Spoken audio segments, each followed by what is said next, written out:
후회 없는 인간관계 정리. 쇼펜하우어가 말하는 고독의 지혜. 제1부. 우리는 왜 늙어서도 관계 때문에 아픈가? 안녕하세요, 여러분. 오늘도 이렇게 찾아와 주셔서 정말 고맙습니다. 오늘은 조금 특별한 이야기를 나눠보려고 해요. 어쩌면 여러분이 요즘 가장 많이 고민하고 계실 문제, 바로 인간관계에 관한 이야기입니다. 60대가 되고 나니까요, 참 이상한 일이 생기더라고요. 휴대폰을 열어보면 전화번호부에는 수백 개의 이름이 빼곡하게 저장되어 있어요. 학창시절 친구들, 직장 동료들, 동창회 사람들, 계모임 사람들, 친척들, 정말 많은 사람들이에요. 그런데 막상 밤에 잠이 안 와서 누군가와 이야기를 나누고 싶을 때 과연 몇 명이나 전화를 걸 수 있을까요? 한 분이 제게 이런 말씀을 하셨어요. 선생님, 저는 명절이 두렵습니다. 자식들이 오는 게 반갑기도 하지만 동시에 너무 피곤해요. 며느리 눈치, 사위 눈치 보느라 내 집에서도 제대로 쉬지 못합니다. 그렇다고 만나지 않으면 또 외롭고, 대체 나이 들어서도 이렇게 관계 때문에 힘들어야 하나요? 이 말을 들으면서 저는 깊이 공감했어요. 우리가 젊었을 때는 관계가 힘의 원천이었잖아요. 친구가 많으면 뭔가 든든했고, 사람들과 어울리면 세상을 다 가진 것 같았죠. 직장에서도 인맥이 곧 경쟁력이었고요. 그래서 우리는 평생 관계를 넓히는데 많은 에너지를 쏟았습니다. 그런데 60대가 되니까 이 모든 게 무색해지더라고요. 동창회에 나가면 누가 더 잘 나갔는지 자랑하기 바쁘고, 계모임에 가면 피상적인 인사만 주고받다가 돌아오고, 오랜만에 만난 친구는 자기 자식 이야기, 손주 이야기만 늘어놓죠. 정작 내 이야기를 들어줄 사람은 없어요. 그냥 각자가 자기 삶을 떠벌리기 위한 무대가 필요해서 모이는 것 같은 느낌이 들 때가 있어요. 더 힘든 건 가족 관계예요. 평생 헌신했던 자녀들은 이제 자기 삶이 바빠서 명절에나 얼굴 보러 오고, 그마저도 의무감으로 오는 것 같아 마음이 아파요. 배우자와는 수십 년을 함께 살았지만 왜인지 점점 더 대화가 줄어들고, 같은 공간에 있어도 각자의 시간을 보내는 동거인 같은 느낌이 들기도 하죠. 이런 상황에서 우리는 딜레마에 빠져요. 너무 가까이 다가가면 상처를 받습니다. 기대했던 만큼 돌아오지 않으니까요. 사람들의 말 한마디, 무심한 행동 하나하나가 마음에 박혀서 밤새 뒤척이게 만들어요. 그렇다고 멀어지면 또 외로워요. 혼자 있는 시간이 길어지면 나는 이제 필요 없는 사람이 된 건가, 이렇게 혼자 늙어가는 건가 하는 쓸쓸함이 밀려오죠. 그래서 우리는 매번 상처받으면서도 또 사람들을 만나러 나가고, 피곤해하면서도 또 모임에 참석하고, 관계 때문에 스트레스 받으면서도 또 관계를 놓지 못합니다. 마치 올가미에 걸린 것처럼요. 여러분, 오늘 우리는 아주 특별한 사람을 만나볼 거예요. 19세기 독일의 철학자 아르투어 쇼펜하우어라는 사람입니다. 이 사람은 평생 인간관계를 싫어했어요. 사람들과 어울리는 걸 극도로 꺼렸고, 혼자 있는 걸 무척 좋아했죠. 그래서 많은 사람들이 그를 까칠한 철학자, 비관주의자라고 부르기도 해요. 그런데 말이에요. 이 까칠한 철학자가 우리 60대들에게 들려줄 이야기가 있어요. 그것은 바로 적당한 거리의 지혜입니다. 어떻게 하면 상처받지 않으면서도 외롭지 않을 수 있는지, 어떻게 하면 관계 때문에 소진되지 않으면서도 의미 있는 연결을 유지할 수 있는지에 대한 이야기예요. 쇼펜하우어는 이렇게 말했어요. 우리는 너무 가까워질 수도 없고 너무 멀어질 수도 없다. 그 사이 어딘가에 지혜로운 거리가 있다. 오늘 저는 여러분과 함께 이 지혜로운 거리를 찾아가 보려고 합니다. 관계를 완전히 끊으라는 이야기가 아니에요. 그것은 불가능하고 또 바람직하지도 않죠. 대신 우리가 남은 인생을 좀 더 평화롭게, 좀 더 우아하게, 그리고 좀 더 자유롭게 살아갈 수 있는 방법을 찾아보려는 겁니다. 쇼펜하우어는 말했어요. 뛰어난 영혼을 가진 사람일수록 고독을 사랑한다고요. 그리고 혼자 있을 수 없는 사람은 자유롭지 못한 사람이라고도 했죠. 여러분, 우리는 평생 누군가를 위해 살아왔어요. 부모로서, 배우자로서, 직장인으로서, 친구로서. 언제나 관계 속에서 역할을 수행하면서 살아왔죠. 그런데 이제 60대가 되었어요. 이제는 그 모든 역할에서 조금씩 내려올 때가 된 거예요. 그리고 비로소 우리 자신으로 존재할 시간이 온 겁니다. 오늘 이 시간 우리는 쇼펜하우어라는 까칠하지만 지혜로운 철학자를 만나서 남은 인생을 가장 우아하게 고독해지는 법을 배울 겁니다. 그리고 그 고독이 사실은 외로움이 아니라 우리에게 주어진 가장 큰 선물이라는 걸 깨닫게 될 거예요.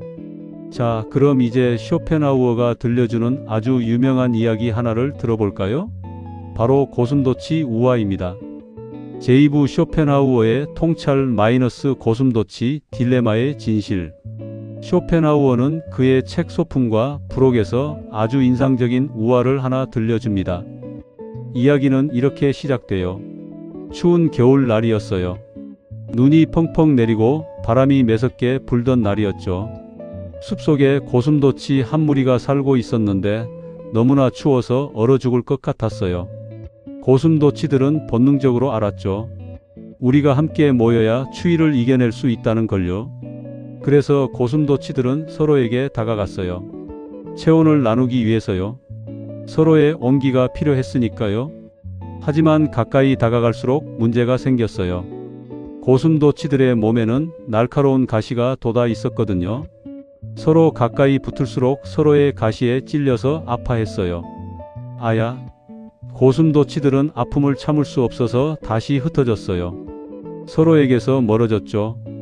그런데 멀어지니까 이번에는 다시 추위가 엄습해 왔어요. 너무 추워서 견딜 수가 없었죠.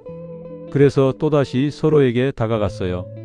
하지만 역시 가까워지면 가시에 찔리고 멀어지면 추워지는 일이 반복됐어요.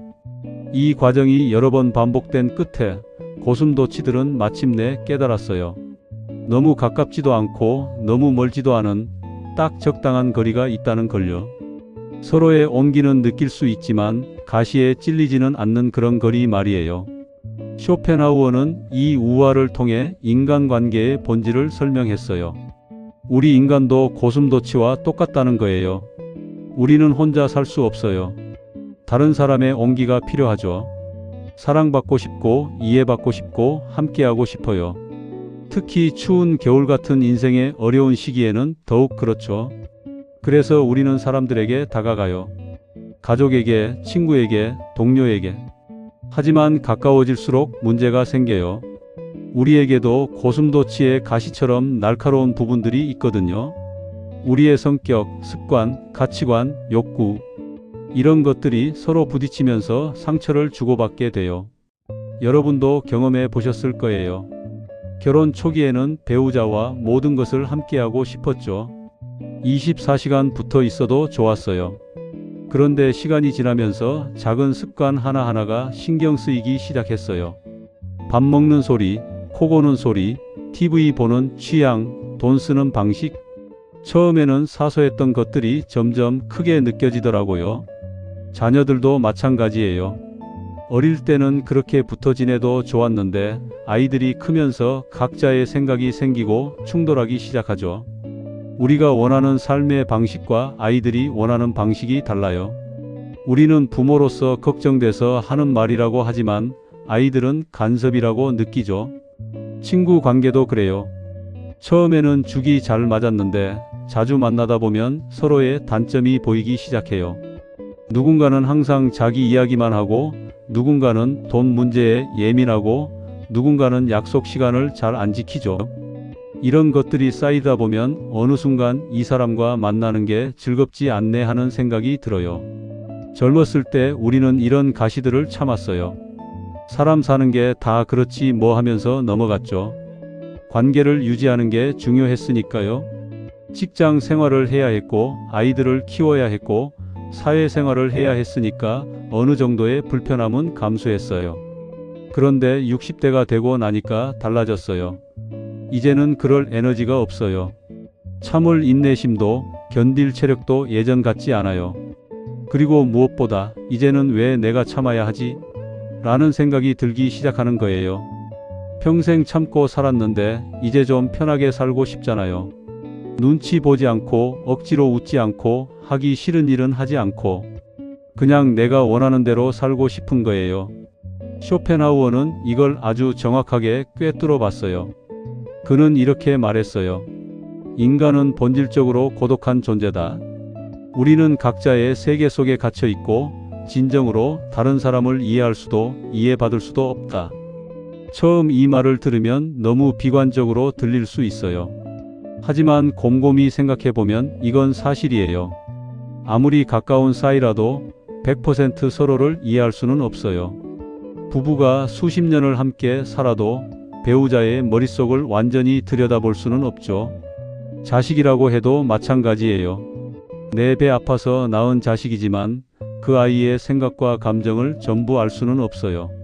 왜 그럴까요? 쇼펜하우어는 이렇게 설명해요. 우리는 각자 자기만의 고유한 세계를 가지고 있기 때문이라고요. 우리가 보는 세상, 느끼는 감정, 중요하게 생각하는 가치, 이 모든 것들이 사람마다 달라요. 똑같은 상황을 겪어도 사람마다 전혀 다르게 받아들이죠. 예를 들어볼게요. 명절에 온 가족이 모였어요. 같은 식탁에 앉아서 같은 음식을 먹지만 각자가 느끼는 감정은 완전히 달라요.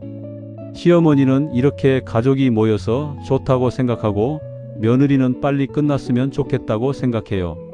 아들은 엄마 기분 맞춰 드려야지라고 생각하고 딸은 오빠만 편애하네라고 생각하죠. 손주들은 언제 세뱃돈 받지? 만 생각하고요. 같은 시간, 같은 공간에 있지만 각자의 머릿속은 완전히 다른 세계예요. 그리고 이 차이를 완전히 좁힐 수는 없어요.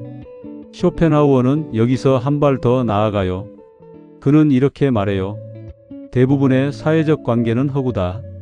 사람들은 외로움을 피하기 위해 모이지만 실제로는 서로에게 관심이 없다. 그저 자기 자신을 드러내고 싶을 뿐이다. 이 말이 처음에는 너무 냉소적으로 들릴 수 있어요. 하지만 솔직히 생각해 보세요. 동창회에 가면 무슨 일이 일어나나요? 대부분의 사람들은 자기 이야기를 하고 싶어 해요. 자기가 얼마나 잘 살고 있는지, 자식들이 얼마나 성공했는지, 건강은 얼마나 좋은지, 이런 이야기들을 늘어놓죠. 정작 상대방의 이야기에는 관심이 없어요. 그냥 자기 차례가 돌아오기를 기다릴 뿐이죠. 계모임도 마찬가지예요. 처음에는 정보 교환이나 친목이 목적이었지만 시간이 지나면서 과시와 비교의 장이 되어버려요. 누가 더 좋은 아파트에 사는지, 누구 손주가 더 명문대에 갔는지, 이런 이야기들로 채워지죠. 쇼펜하우어는 이런 상황을 날카롭게 지적했어요. 사람들은 함께 있으면서도 각자 고독하다. 진정한 소통은 일어나지 않는다. 그래서 그는 이렇게 결론을 내려요. 고독은 고통이 아니다. 오히려 고독하지 못한 것이 고통이다. 혼자 있을 줄 모르는 사람은 평생 타인에게 의존하며 살아야 하고 그것이야말로 진정한 불행이다. 여러분, 쇼펜하우어의 고슴도치 우화가 우리에게 주는 교훈은 명확해요. 우리는 적당한 거리를 찾아야 한다는 거예요. 너무 가까워서 서로 상처 주고받을 필요도 없고 너무 멀어져서 외로움에 떨 필요도 없어요. 딱 적당한 거리, 서로를 존중하면서도 각자의 영역을 지킬 수 있는 거리 말이에요. 그리고 이 거리는 사람마다, 관계마다 다를 수 있어요. 어떤 사람과는 조금 더 가까이 있어도 편하고 어떤 사람과는 좀 더 멀리 있는 게 좋을 수 있어요. 중요한 건 이 거리를 우리가 스스로 선택할 수 있다는 거예요. 60대가 된 지금 우리는 더 이상 의무감으로 관계를 유지할 필요가 없어요. 이 사람과는 이만큼의 거리가 적당하다고 판단할 수 있는 지혜가 생긴 거죠. 쇼펜하우어는 말했어요. 예의는 지혜로운 사람이 두는 간격이다. 예의 바르게, 정중하게, 하지만 명확하게 거리를 두는 것. 이것이 바로 쇼펜하우어가 말하는 성숙한 인간관계의 핵심이에요. 그렇다면 구체적으로 어떻게 해야 할까요? 어떤 관계를 정리해야 하고 어떻게 거리를 두어야 할까요? 제3부 인간관계 다이어트 마이너스 왜 지금 정리해야 하는가? 자, 이제 본격적으로 우리의 인간관계를 들여다볼 시간이에요. 솔직하게, 냉정하게 말이죠. 여러분의 휴대폰 연락처를 한번 열어보세요. 스크롤을 내리면서 하나하나 이름을 보다 보면 이런 생각이 들 거예요. 이 사람, 마지막으로 언제 연락했지? 이 사람은 누구였더라? 이 사람 만나면 왜 이렇게 피곤하지? 우리는 평생 관계를 쌓아왔어요. 그런데 문제는 관계를 쌓기만 했지 정리는 하지 않았다는 거예요. 마치 옷장에 옷을 계속 사서 넣기만 하고 안 입는 옷은 버리지 않는 것처럼요. 그러다 보니 이제 우리의 인간관계 옷장은 꽉 차버렸어요. 그런데 정작 입을 만한 옷, 아니 만날 만한 사람은 많지 않아요. 사례 1 에너지 뱀파이어 친구 김 사장. 제가 아는 분 중에 이런 경우가 있었어요. 70대 초반에 이 선생님이라는 분인데요. 40년 넘게 알고 지낸 친구가 한 명 있었어요. 학창 시절부터 친했던 김 사장이라는 분이었죠. 젊었을 때는 이 친구가 참 좋았대요. 술도 잘 마시고 이야기도 재미있고 의리도 있었죠. 그런데 60대가 넘어가면서 이 친구가 점점 달라지기 시작했대요. 만나면 처음 30분은 자기 자랑이에요. 내가 말이야, 이번에 손주가 SKY 대학교에 합격했어. 장학금까지 받았다니까. 우리 아들이 승진해서 이제 임원이야. 연봉이 얼마인지 알아? 우리 집사람이 골프를 시작했는데 센스가 어찌나 좋은지. 이 선생님은 처음에는 축하해주고 기뻐해 주었대요. 친구니까요. 하지만 만날 때마다 똑같은 패턴이 반복되니까 점점 지치더래요. 게다가 정작 이 선생님의 이야기를 하려고 하면 김 사장은 관심이 없는 거예요. 그래? 그건 그렇고 말이야. 하면서 다시 자기 이야기로 돌아가죠. 더 힘든 건 만나고 나면 기분이 안 좋아진다는 거예요. 김 사장의 자랑을 듣다 보면 자연스럽게 자신의 처지와 비교하게 되더래요. 나는 뭐 했나? 내 자식들은 그렇게 성공하지 못했는데 나는 왜 이렇게 초라하게 느껴지지? 집에 돌아오면 우울해지고 밤에 잠이 안 와서 괜히 자식들한테 전화해서 잔소리하게 되고 그러면 자식들은 왜 그러세요? 아빠라고 짜증을 내고 악순환이 반복되는 거예요. 이 선생님이 제게 물었어요.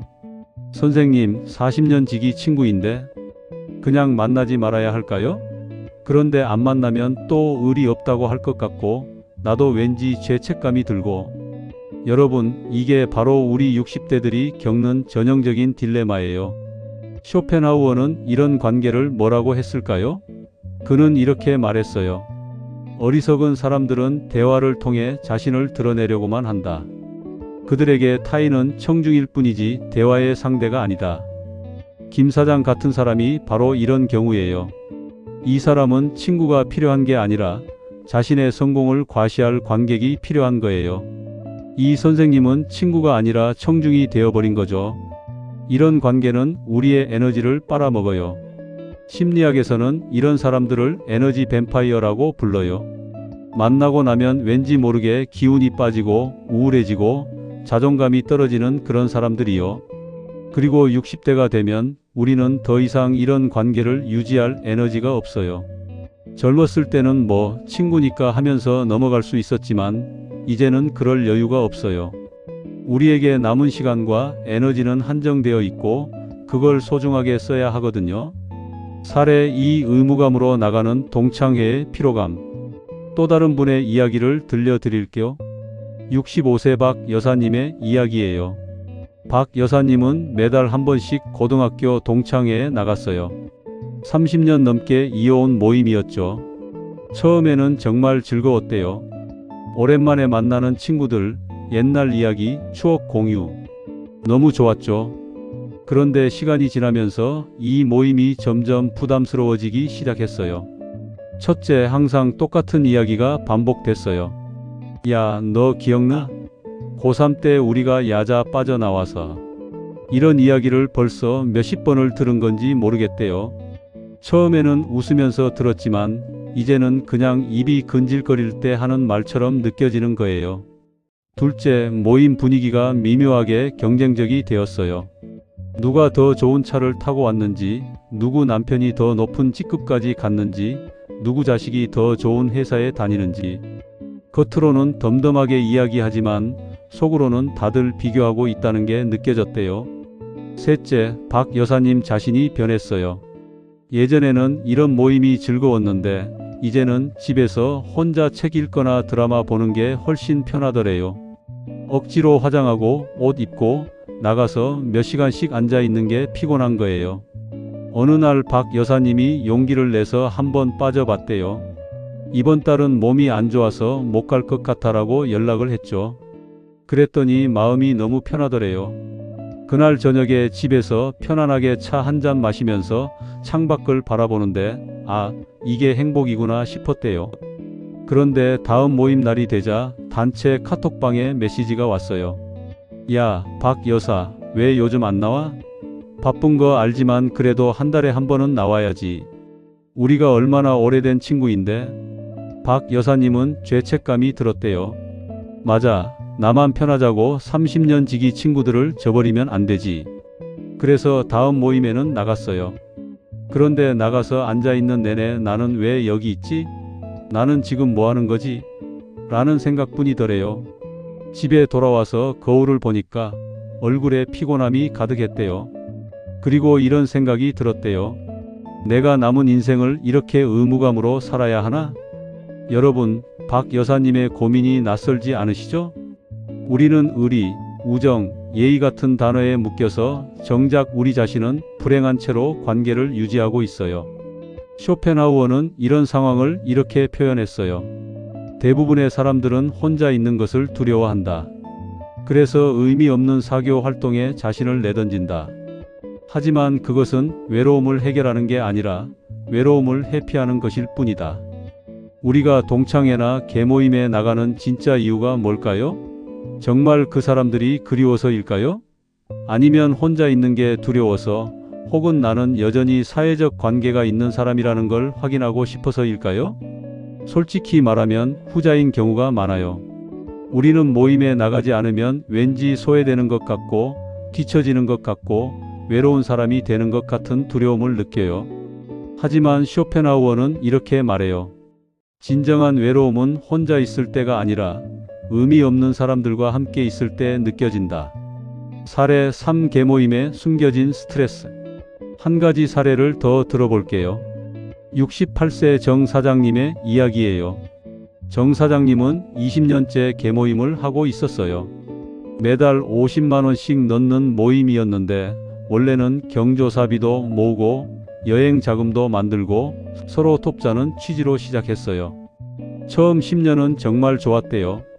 서로 사업 정보도 공유하고 골프도 같이 치고 가끔 해외여행도 함께 가고 좋은 친구들을 만난 줄 알았죠. 그런데 60대 중반이 넘어가면서 분위기가 묘하게 변하기 시작했어요. 어느 회원은 사업이 잘 되어서 억대 외제차를 끌고 나타났어요. 또 어느 회원은 자식이 의사가 되어서 자랑을 늘어놓았죠. 반면에 어떤 회원은 사업이 어려워져서 모임에 나오기 힘들어했어요. 정 사장님 자신도 은퇴 후 수입이 줄어들면서 매달 50만 원이 부담스럽기 시작했어요. 하지만 20년을 함께한 모임인데 먼저 나가겠다고 말하기가 어려웠죠. 내가 형편이 어려워서 나간다고 하면 창피할 것 같고 사람들이 뭐라고 생각할까? 더 힘든 건 이 모임에서 암묵적인 계급이 생겼다는 거예요. 돈 많은 사람들이 중심이 되고 그렇지 않은 사람들은 점점 가장자리로 밀려나는 느낌이었대요. 어느 날 모임에서 한 회원이 이렇게 말했어요. 야, 이번에 제주도 골프 여행 가자. 각자 200만 원씩만 내면 되니까. 정 사장님은 속으로 200만 원이 어디 각자 내면 되는 돈이야? 라고 생각했지만 입 밖으로 내지 못했어요. 결국 정 사장님은 핑계를 대고 그 여행에 불참했어요. 그런데 여행을 다녀온 후에 단체 카톡방에 사진들이 올라오는 걸 보면서 정 사장님은 묘한 감정을 느꼈대요. 부러운 것도 아니고 서운한 것도 아니고 그냥 나는 이 사람들과 다른 세계에 사는구나라는 생각이 들었대요. 그 후로 모임에 나가도 예전 같지 않았어요. 다들 친한 척하지만 실제로는 각자의 경제적 처지가 다르고 관심사가 다르고 사는 방식이 다르다는 게 명확하게 느껴졌죠. 정 사장님이 제게 이런 말을 하셨어요. 선생님, 20년을 함께 했는데 이제 와서 나가기도 그렇고 그렇다고 계속 나가자니 스트레스만 쌓이고 이러지도 저러지도 못하겠어요. 여러분, 이게 바로 우리가 겪는 관계의 함정이에요. 우리는 오래된 관계라는 이유만으로 그 관계를 유지해야 한다고 생각해요. 20년, 30년, 40년. 시간이 길수록 그 무게가 더 무겁게 느껴지죠. 이렇게 오래 알았는데 이제 와서 어떻게 끊어? 하지만 쇼펜하우어는 이렇게 말해요. 시간의 길이가 관계의 가치를 말해주지 않는다. 중요한 건 그 관계가 지금 당신에게 어떤 의미인가이다. 왜 지금 정리해야 하는가? 자, 그럼 이제 핵심 질문을 던져볼게요. 왜 우리는 지금 인간관계를 정리해야 할까요? 첫째, 우리의 에너지가 한정되어 있기 때문이에요. 60대가 되면 체력이 예전 같지 않아요. 하루 종일 사람들을 만나고 다니면 다음 날 못 일어나요. 정신적인 에너지도 마찬가지예요. 복잡한 인간관계를 유지하려면 엄청난 감정 노동이 필요한데 이제는 그럴 여력이 없어요. 쇼펜하우어는 말했어요. 어리석은 사람은 자신의 에너지를 타인에게 낭비한다. 지혜로운 사람은 자신의 에너지를 자기 자신을 위해 쓴다. 우리에게 남은 시간과 에너지는 한정되어 있어요. 그걸 정말 소중한 사람들과 정말 의미 있는 일에 써야 해요. 만나면 피곤해지는 사람들과의 의무적인 모임에 쓸 여유가 없어요. 둘째, 우리의 가치관이 변했기 때문이에요. 젊었을 때 우리는 양적인 관계를 중요하게 생각했어요. 명함을 많이 모으고 연락처를 많이 저장하고 사람을 많이 아는 게 능력이라고 생각했죠. 인맥이 곧 경쟁력이었으니까요. 하지만 60대가 되면 깨달아요. 중요한 건 양이 아니라 질이라는 걸요. 100명의 아는 사람보다 1명의 진짜 친구가 낫다는 걸요. 쇼펜하우어는 이렇게 말했어요. 친구의 수는 장례식장의 조문객 수를 의미할 뿐이다. 진정한 우정은 숫자로 측정되지 않는다. 여러분, 솔직하게 생각해 보세요. 여러분이 정말 힘들 때 새벽 2시에 전화해서 나 지금 힘들어라고 말할 수 있는 사람이 몇 명이나 되나요? 아무 조건 없이 여러분 편을 들어줄 사람이 몇 명이나 되나요?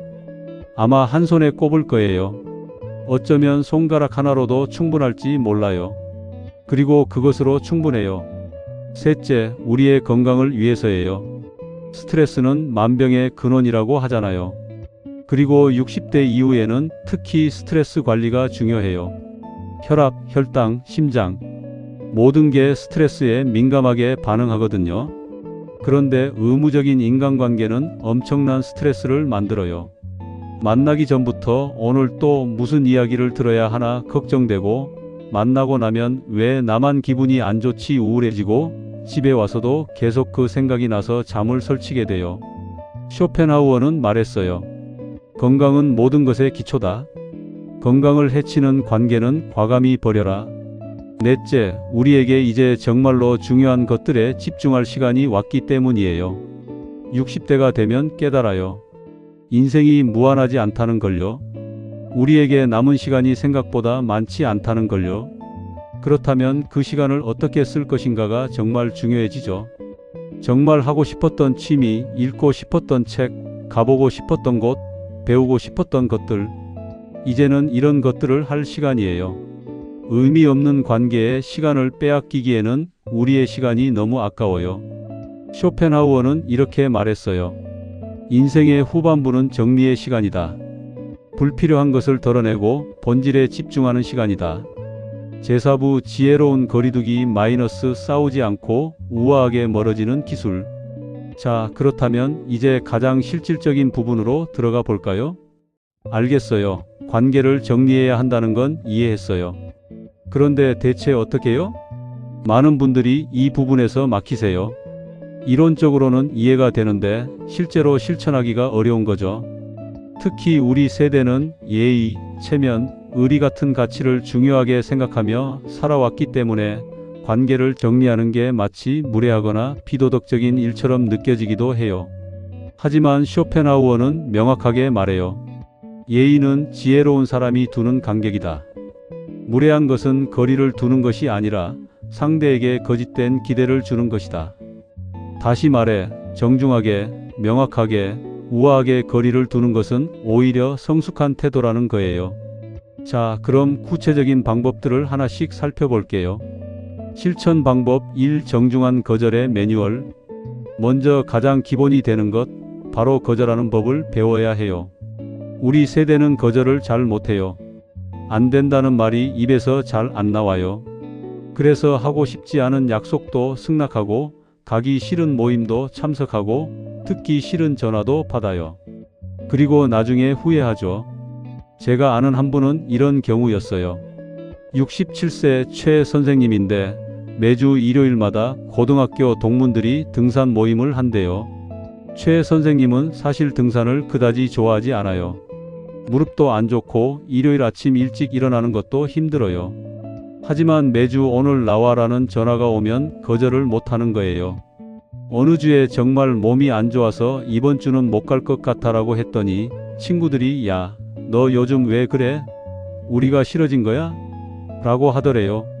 최 선생님은 아니야, 몸이 안 좋아서 라고 변명했지만 속으로는 굉장히 불편했대요. 내가 왜 변명을 해야 하지? 내가 가기 싫으면 안 가면 되는 건데. 자, 여기서 최 선생님이 놓친 게 뭘까요? 바로 명확한 거절이에요. 쇼펜하우어는 이렇게 말했어요. 변명은 약함의 표시다. 당신이 무언가를 하고 싶지 않다면 그 이유를 장황하게 설명할 필요가 없다. 그렇다면 어떻게 거절해야 할까요? 여기 몇 가지 매뉴얼을 드릴게요. 거절의 기술 1. 담백하게, 짧게. 나쁜 얘야, 이번 주는 좀 그런데. 사실 몸도 안 좋고 집안일도 있고 또 손주가 오기로 했고 날씨도 안 좋을 것 같고 좋은 예, 이번 주는 어려울 것 같아요. 다음 기회에 뵙겠습니다. 길게 변명할수록 상대는 당신이 거짓말한다고 생각해요. 그리고 당신의 변명에 일일이 반박할 거예요. 몸이 안 좋으면 산에 가면 오히려 좋아. 손주는 오후에 오면 되잖아. 날씨는 괜찮을 거야. 하지만 짧고 명확하게 거절하면 상대는 더 이상 할 말이 없어요. 거절의 기술 2. 사과하지 마세요. 나쁜 예, 정말 죄송해요. 제가 못 가서 너무 미안해요. 다음에는 꼭 갈게요. 정말 죄송합니다. 좋은 예, 이번에는 참석이 어렵네요. 좋은 시간 보내세요. 왜 사과하면 안 될까요? 사과는 당신이 잘못했다는 걸 인정하는 거예요. 하지만 당신은 잘못한 게 없어요. 당신은 그저 당신의 선택을 한 것뿐이에요. 쇼펜하우어는 말했어요. 당신의 시간은 당신의 것이다. 그것을 어떻게 쓸지 결정하는 것은 당신의 권리다. 거절의 기술 3. 대안을 제시하지 마세요. 나쁜 예, 이번 주는 안 되는데 다음 주는 어때요? 아니면 다다음 주? 좋은 예, 당분간은 어려울 것 같아요. 대안을 제시하면 어떻게 될까요? 상대는 당신이 여전히 참석할 의사가 있다고 생각해요. 그래서 계속해서 다른 날짜를 제안하죠. 그리고 당신은 또다시 거절해야 하는 불편한 상황에 처해요. 만약 당신이 정말로 그 모임에 나가고 싶지 않다면 명확하게 선을 그어야 해요. 제가 아는 한 분은 이 방법을 써서 동창회를 우아하게 정리했어요. 69세 김 여사님인데 오랫동안 나갔던 동창회가 점점 부담스러워졌대요. 그래서 어느 날 단체 카톡방에 이렇게 글을 올렸어요. 여러분, 그동안 정말 즐거웠어요. 하지만 요즘 개인적으로 집중하고 싶은 일들이 생겨서 당분간 모임에 참석하기 어려울 것 같아요. 이해해 주시면 감사하겠습니다. 모두 건강하세요. 처음에는 왜? 무슨 일 있어? 라는 반응들이 왔지만 김 여사님은 더 이상 구체적으로 설명하지 않았어요. 그냥 개인적인 일이에요 라고만 답했죠. 몇 달이 지나자 사람들도 더 이상 묻지 않았어요. 그리고 김 여사님은 그 시간에 오랫동안 하고 싶었던 서예를 배우기 시작했대요. 지금은 매주 서예 학원에 가는 게 일주일에서 가장 행복한 시간이라고 해요. 실천 방법 2. 가족 간의 지혜로운 거리두기. 이제 좀 더 어려운 주제로 넘어가 볼게요. 바로 가족 관계예요. 가족은 친구보다 훨씬 복잡해요. 피로 맺어진 관계이고 평생 함께 해야 하는 관계니까요. 그래서 거리를 두기가 더 어려워요. 하지만 동시에 거리두기가 가장 필요한 관계이기도 해요. 자녀와의 거리두기. 제가 상담한 분 중에 72세 박 할머니가 계셨어요. 딸이 둘 있는데 두 딸 모두 결혼해서 자기 가정을 꾸리고 있었어요. 박 할머니는 평생 딸들을 위해 사셨어요. 딸들이 어릴 때는 교육에 올인했고 결혼할 때는 살림 장만하는데 평생 모은 돈을 다 쓰셨죠. 그런데 딸들이 결혼하고 나니까 박 할머니는 허전함을 느꼈어요. 이제 내 역할은 끝난 건가 하는 생각이 들었죠. 그래서 더욱 딸들에게 매달렸어요. 매일 전화해서 밥 먹었니? 뭐 먹었니? 남편은 잘해주니? 라고 물었어요. 주말마다 딸네 집에 가서 반찬을 가득해다 주었죠. 손주들 학교 끝나면 데리러 가고 저녁 먹을 때까지 봐주었어요. 처음에는 딸들도 고마워했어요. 하지만 시간이 지나면서 분위기가 달라지기 시작했어요. 큰딸은 시어머니에게 장모님이 너무 자주 오셔서 부담스럽다는 말을 들었고, 작은딸은 남편에게 처가 간섭이 너무 심하다는 소리를 들었대요. 어느 날 박 할머니가 큰딸네 집에 갔는데 큰딸이 조심스럽게 말하더래요. 엄마, 고마운데 너무 자주 오시면 저희도 좀 불편해요. 저희도 우리만의 시간이 필요해요. 박 할머니는 그 말을 듣고 가슴이 무너지는 것 같았대요. 평생 너희를 위해 살았는데 이제 나는 짐이 된 거야? 하는 생각이 들었죠. 그날 밤 박 할머니는 잠을 설치며 많은 생각을 했대요. 그리고 깨달았어요. 자식들은 내 소유물이 아니구나. 그들은 그들의 인생이 있고 나는 내 인생이 있는 거구나. 쇼펜하우어는 이런 말을 했어요. 부모의 가장 큰 실수는 자녀를 자신의 연장선으로 생각하는 것이다. 자녀는 독립된 개체이며 그들의 삶은 그들의 것이다. 박 할머니는 그 후로 달라졌어요. 딸들에게 전화하는 횟수를 줄였어요. 일주일에 한 번 짧게 안부만 물었죠. 반찬도 한 달에 한 번 정도만 해다 주기로 했어요. 손주들 봐주는 것도 딸들이 정말 급할 때만 도와주기로 했고요. 대신 박 할머니는 자기 자신을 위한 시간을 만들었어요. 오랫동안 하고 싶었던 요가를 배우기 시작했고 동네 복지관에서 하는 문학 강좌에도 등록했어요. 신기한 일이 일어났어요. 박 할머니가 거리를 두자 오히려 딸들이 먼저 연락을 해오기 시작한 거예요. 엄마, 요즘 왜 연락 안 해요? 무슨 일 있어요? 엄마, 이번 주말에 저희 집에 놀러 오세요. 박 할머니가 제게 이렇게 말했어요. 선생님, 제가 계속 매달리니까 애들이 부담스러워했던 거더라고요. 제가 거리를 두니까 애들이 오히려 저를 찾더라고요.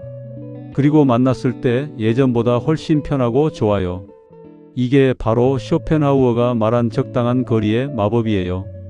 배우자와의 거리두기. 또 다른 어려운 주제, 바로 배우자와의 관계예요. 수십 년을 함께 산 부부라면 이제 서로에 대해 다 안다고 생각하죠. 하지만 역설적으로 너무 가까이 있어서 오히려 서로가 보이지 않는 경우가 많아요. 제가 아는 부부가 있어요. 75세 남편분과 72세 부인 되시는 분인데 50년을 함께 사셨어요. 남편분이 은퇴하고 나서 문제가 생기기 시작했대요. 남편분은 평생 직장에서 일했어요. 아침 일찍 나가서 저녁 늦게 들어오는 생활을 40년 넘게 했죠. 그러다 은퇴하고 나니까 갑자기 집에만 있게 된 거예요. 처음에는 좋았어요. 오랜만에 부부가 함께 여행도 가고 산책도 하고. 그런데 몇 달이 지나자 문제가 생겼어요. 남편분은 하루 종일 부인에게 이것저것 물어보고 따라다니기 시작했어요. 오늘 점심은 뭐 먹을 거야? 내 양말 어디 있어? 저녁에는 뭐 할 거야? 부인은 평생 혼자서 집안일을 하며 자기만의 루틴을 만들어 왔어요. 아침에 일어나서 요가하고 점심 먹고 드라마 보고 오후에는 친구들 만나고. 그런데 남편이 은퇴하고 나서 이 모든 게 흔들리기 시작한 거예요. 부인이 요가하려고 하면 남편이 나도 같이 갈까? 라고 하고, 친구 만나려고 하면 어디가? 나도 데려가라고 하고. 부인은 점점 숨이 막히는 느낌이 들었대요. 어느 날 부인이 폭발했어요. 당신은 40년 동안 직장 생활하면서 당신만의 세계가 있었잖아요. 그동안 나는 혼자 집에서 내 방식대로 살아왔어요. 그런데 이제 와서 왜 나한테 이렇게 매달려요? 나도 내 공간이 필요해요. 남편분은 깜짝 놀랐대요. 평생 함께 살았는데 부인이 이렇게 느끼고 있었다는 걸 전혀 몰랐던 거죠. 다행히 이 부부는 대화를 통해 문제를 풀어갔어요.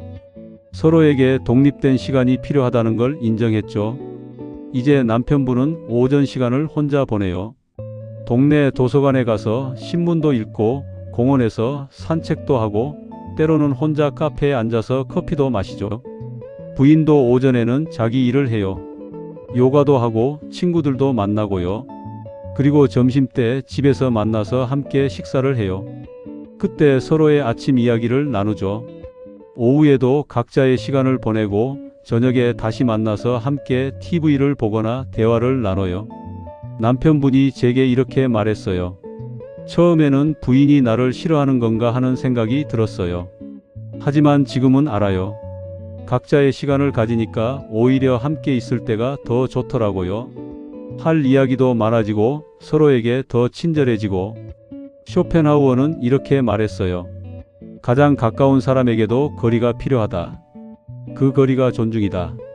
실천 방법 3. 기대치를 낮추는 연습. 이제 마지막으로 아마 가장 중요한 실천 방법을 이야기해 볼게요. 바로 기대치를 낮추는 것이에요. 우리가 인간관계에서 상처받는 가장 큰 이유가 뭘까요? 바로 기대 때문이에요. 우리는 타인에게 너무 많은 걸 기대해요. 내가 이렇게 해줬으니까 상대방도 이렇게 해주겠지.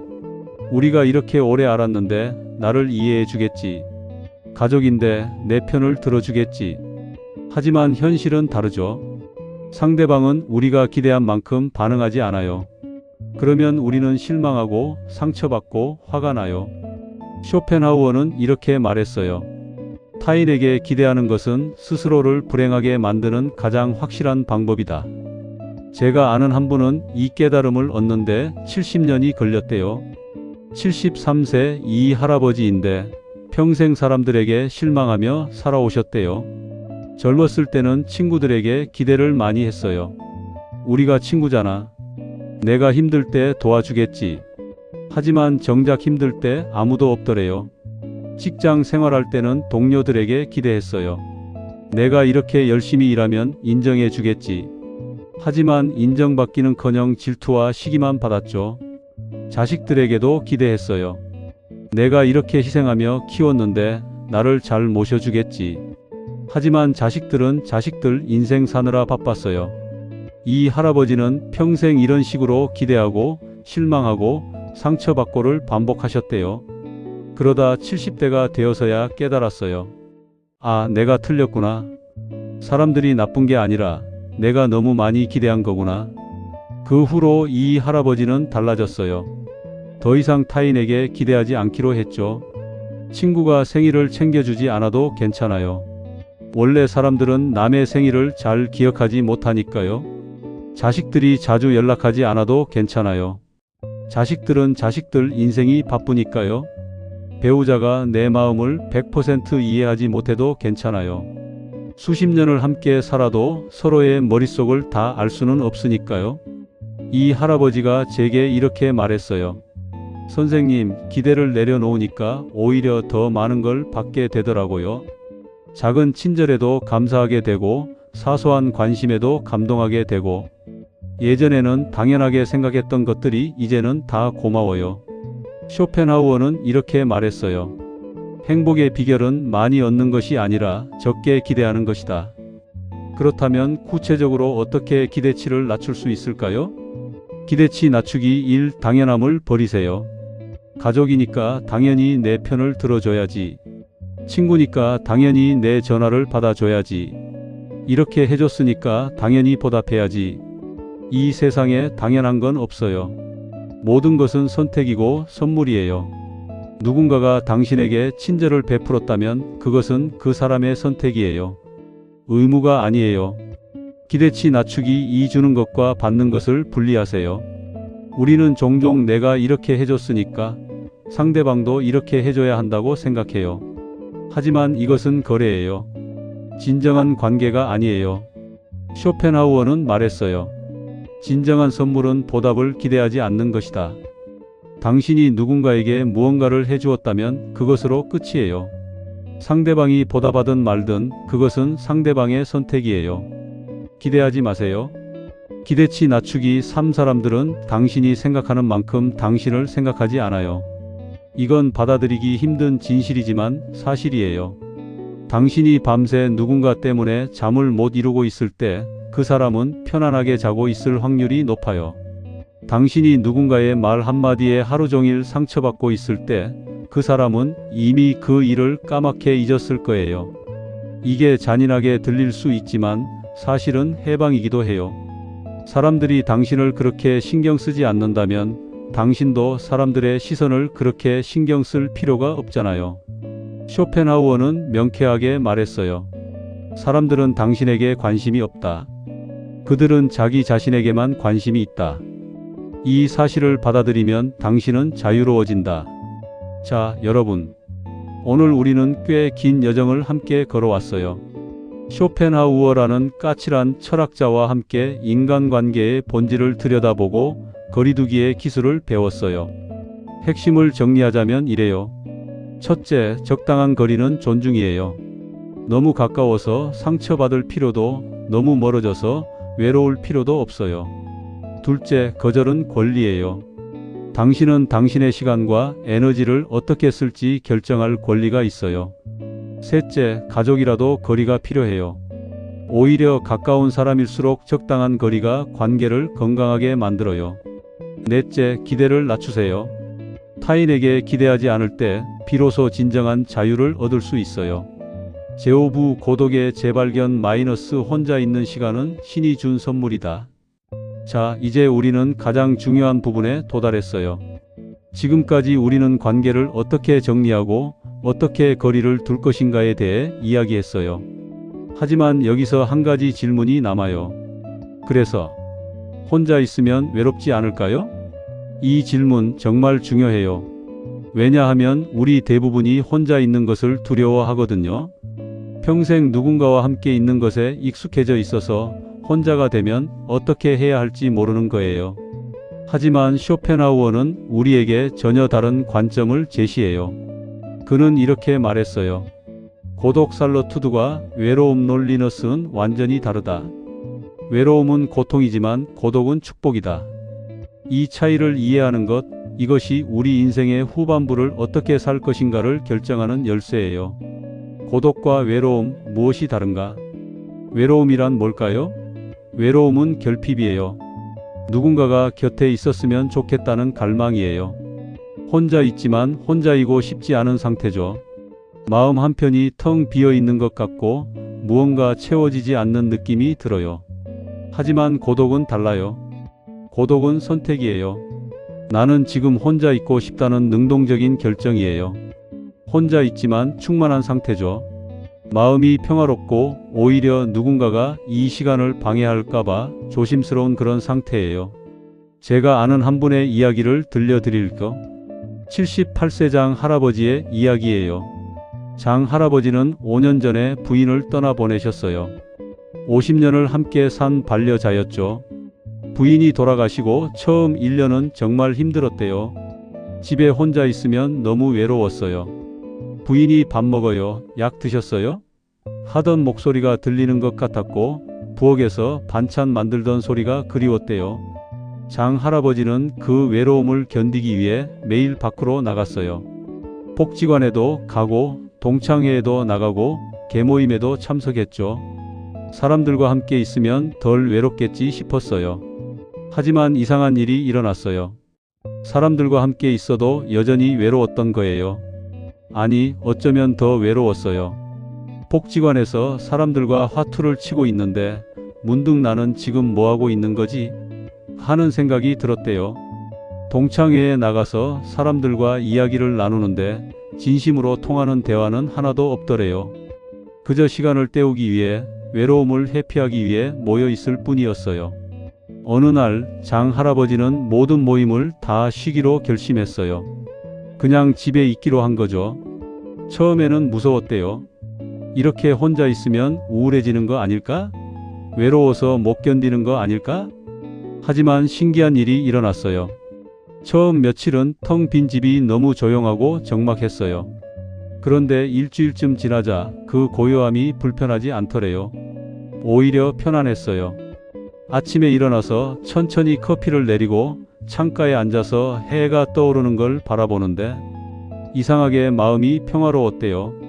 장 할아버지는 오랫동안 하고 싶었던 것들을 하나씩 시작했어요. 젊었을 때 읽고 싶었던 책들을 읽기 시작했어요. 톨스토이, 도스토옙스키, 카미.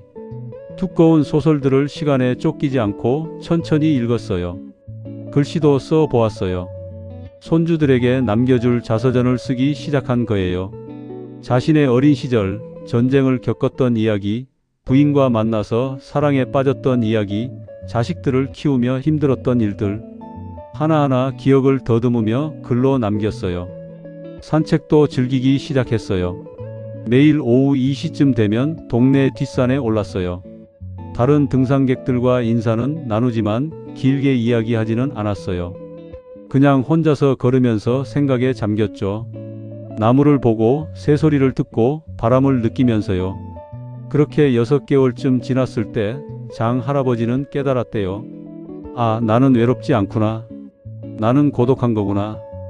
외로움과 고독의 차이를 온몸으로 느낀 거예요. 예전에 사람들과 함께 있을 때 느꼈던 것은 외로움이었어요. 결핍이었고 공허함이었죠. 하지만 지금 혼자 있으면서 느끼는 것은 고독이었어요. 충만함이었고 평화였어요. 장 할아버지가 제게 이렇게 말했어요. 선생님, 78년을 살면서 이제야 저를 만났어요. 평생 아버지로, 남편으로, 직장인으로 살면서 장 아무개라는 사람이 어떤 사람인지 몰랐어요. 그런데 이렇게 혼자 있으니까 비로소 보이더라고요. 내가 무엇을 좋아하는지, 무엇을 생각하는지, 어떤 사람인지. 쇼펜하우어는 바로 이것을 말하고 싶었던 거예요. 그는 이렇게 말했어요. 뛰어난 영혼을 가진 사람일수록 고독을 사랑한다.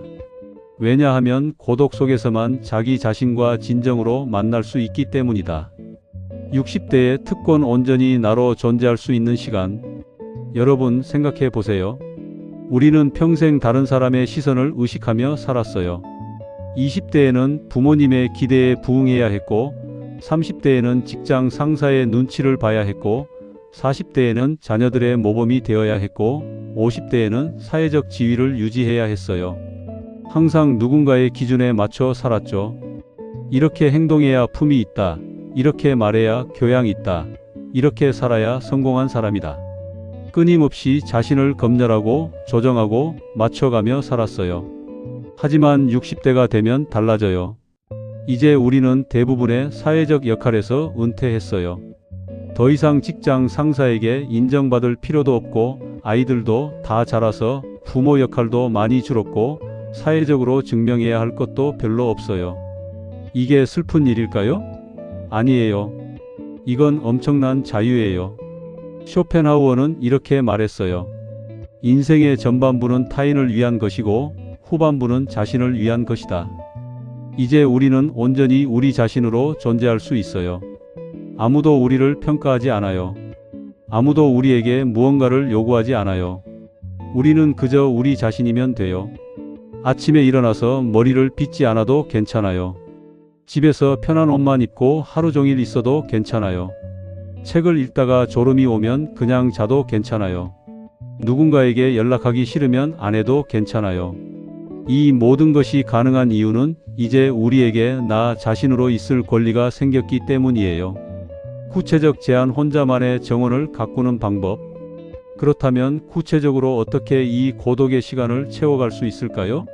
쇼펜하우어는 내면의 정원을 가꾸라고 말했어요. 여기 몇 가지 방법을 제안해 드릴게요. 1. 천천히 책 읽기. 여러분이 평생 읽고 싶었던 책이 있나요?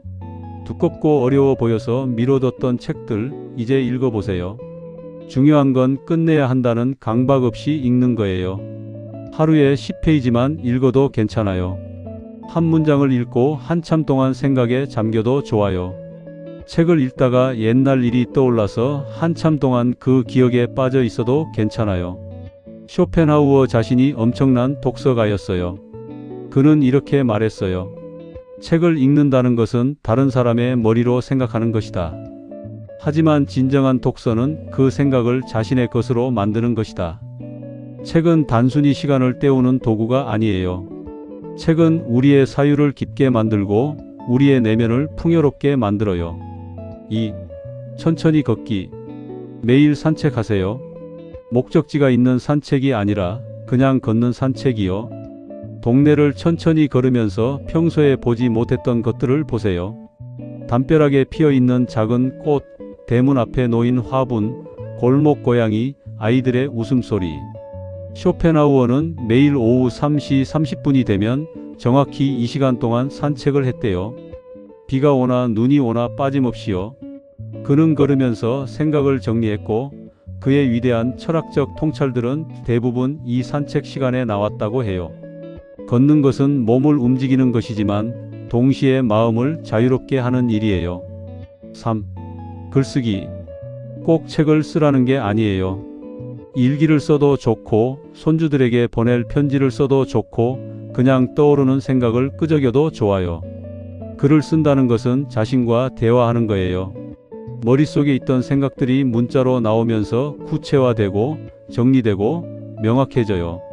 제가 아는 한 분은 70대에 글쓰기를 시작해서 지금은 동네 도서관에서 자서전 쓰기 강좌를 여는 강사가 되었어요.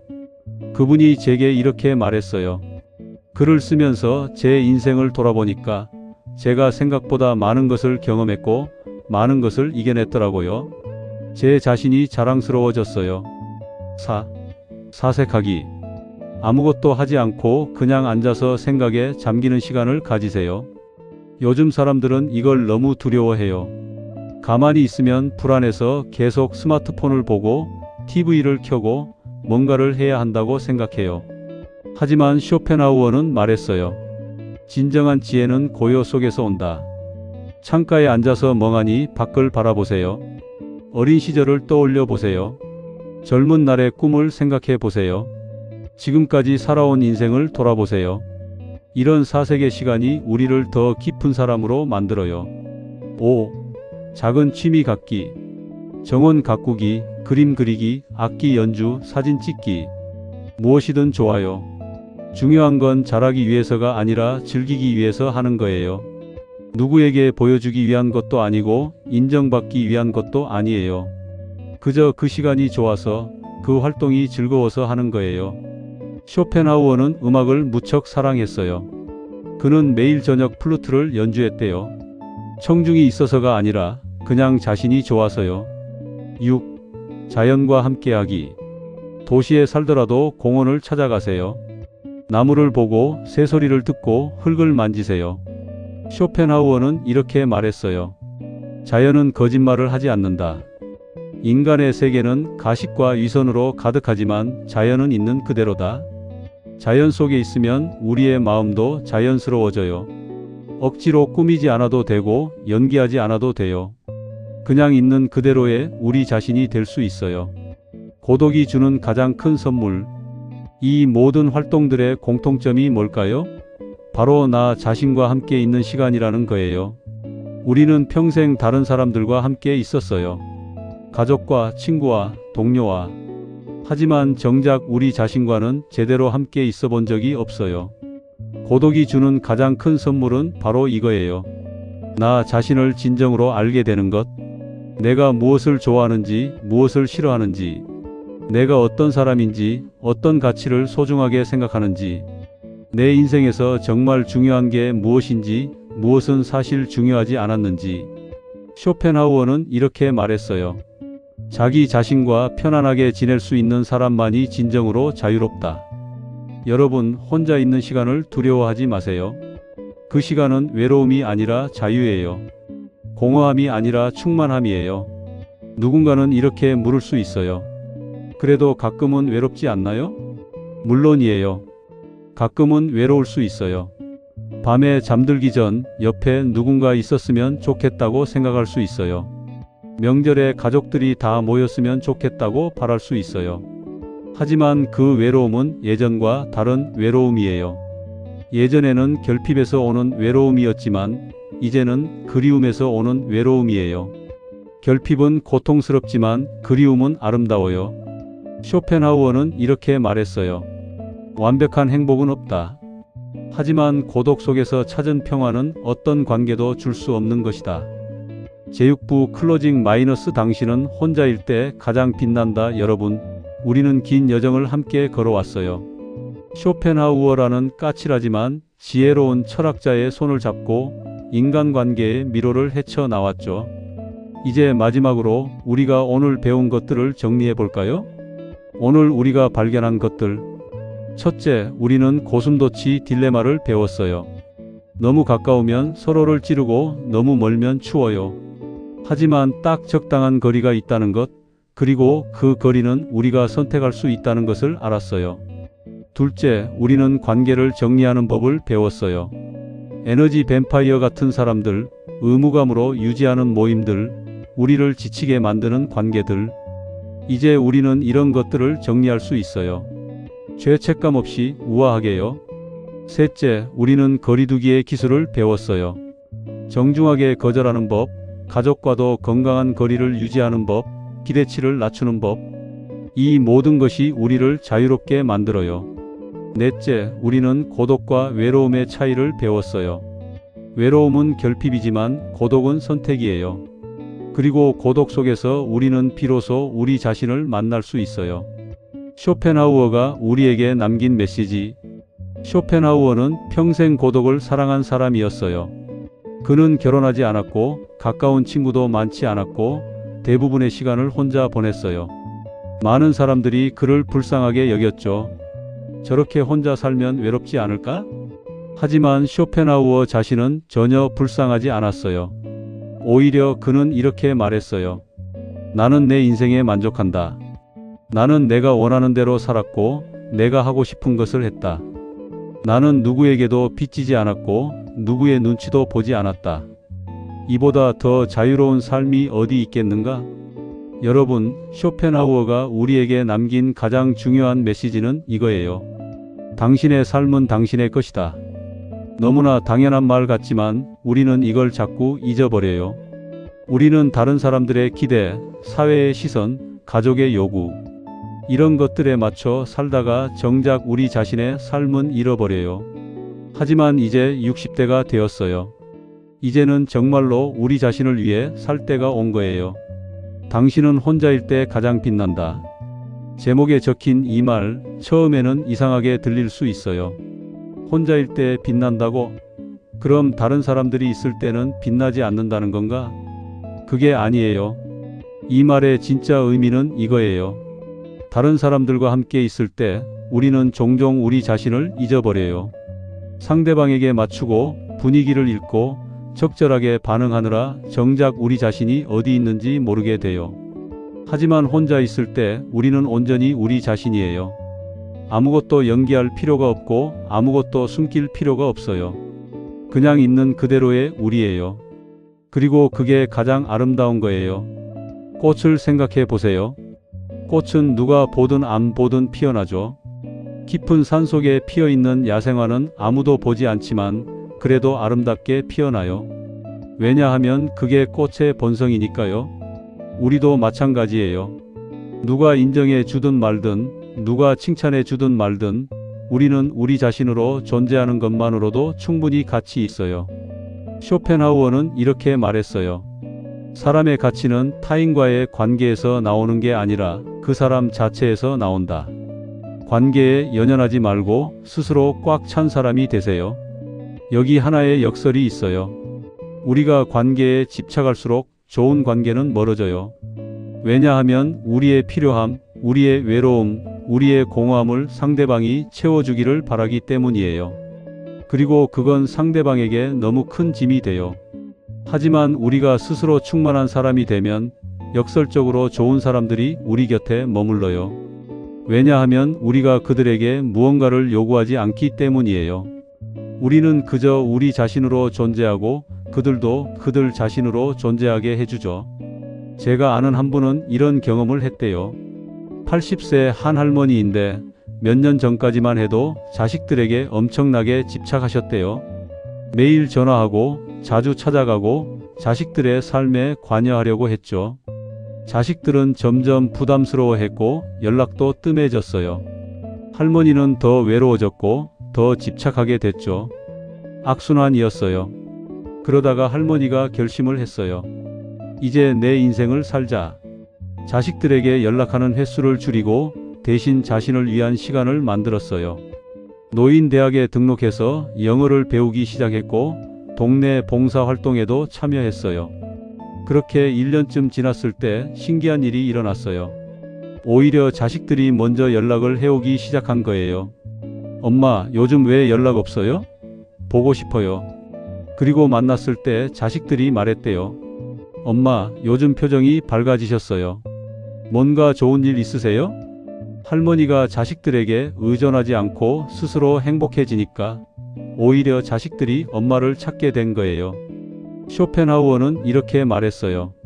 스스로 충만한 사람은 타인에게 아무것도 요구하지 않는다. 그리고 그런 사람이야말로 가장 매력적이다. 여러분, 이제 정말로 마무리할 시간이에요. 오늘 우리가 나눈 이야기가 어떻게 들리셨나요? 혹시 너무 냉정하게 느껴지셨나요? 그래, 관계를 정리하고 혼자 있으라는 건 알겠는데 그래도 사람은 사람이 필요한 거 아닌가? 라고 생각하실 수도 있어요. 맞아요. 사람은 사람이 필요해요. 우리는 사회적 동물이니까요. 하지만 여기서 중요한 건 어떤 사람이 필요한가예요. 우리에게는 많은 사람이 필요한 게 아니에요. 진짜 사람이 필요한 거예요. 우리를 있는 그대로 받아들여주는 사람, 우리의 침묵도 편안하게 함께할 수 있는 사람, 우리에게 아무것도 요구하지 않는 사람. 그런 사람이 한 명이라도 있다면 그것으로 충분해요. 아니, 어쩌면 그런 사람이 없어도 괜찮아요. 왜냐하면 우리에게는 우리 자신이 있으니까요. 쇼펜하우어는 72세에 세상을 떠났어요. 그가 죽기 직전에 남긴 말이 있어요. 나는 만족한다. 나는 내가 생각한 대로 살았다. 여러분, 우리도 나중에 이런 말을 할 수 있기를 바라요. 나는 만족한다. 나는 내가 원하는 대로 살았다. 그러려면 지금부터 시작해야 해요. 더 이상 의무감으로 관계를 유지하지 마세요. 더 이상 다른 사람의 기대에 맞춰 살지 마세요. 더 이상 외로움이 두려워서 의미 없는 사람들과 시간을 보내지 마세요.